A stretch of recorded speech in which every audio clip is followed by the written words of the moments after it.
You have great value in the eyes of the Lord. I wish everybody could see themselves the way that God sees them, because we measure our value system based on things outside of God sometimes, and that's where the frustration comes in. Like, we base our value off what people think, and that changes from time to time because people's attitudes change from time to time. Think about the fact that David didn't even make the lineup. That's right. Samuel was on the way to Jesse's house to pick a new king. David was out there tending sheep. And Jesse, his own father, didn't even see the value in his son. He didn't even let him make the lineup. And Samuel said, it ain't any of these guys.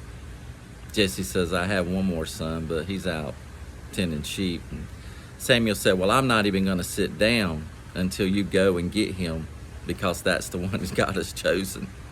They didn't even see the value in Jesus. People never saw the value in Jesus. They said, isn't this the carpenter's son? The one from Nazareth?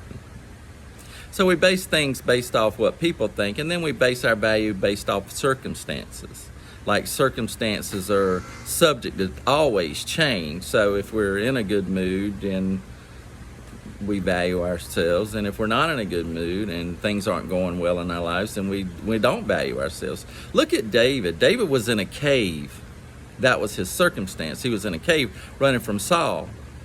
But although he was in a cave and that was some circumstance, he was still king. And then we base our value off what the world sees.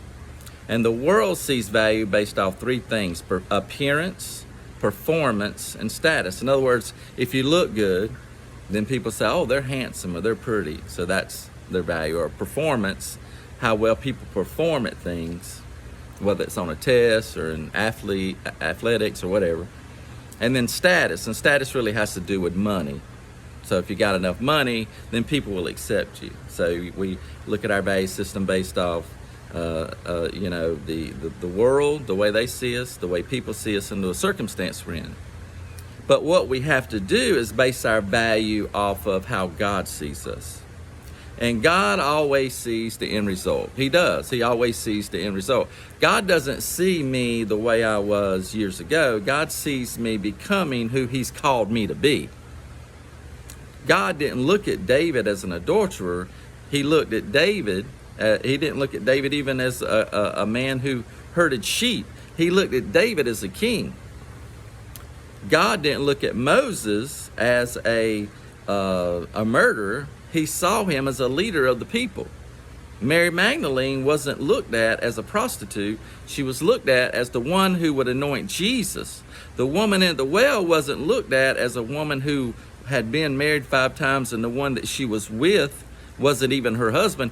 She was looked at as an evangelist. Peter wasn't looked at as the one that Jesus looked at him and said, get thee behind me, Satan. The one that had the anger problem, the one that denied him. No, Jesus saw his value in the fact that one day he would preach the gospel, that his shadow would come across people's bodies and they would instantly be healed.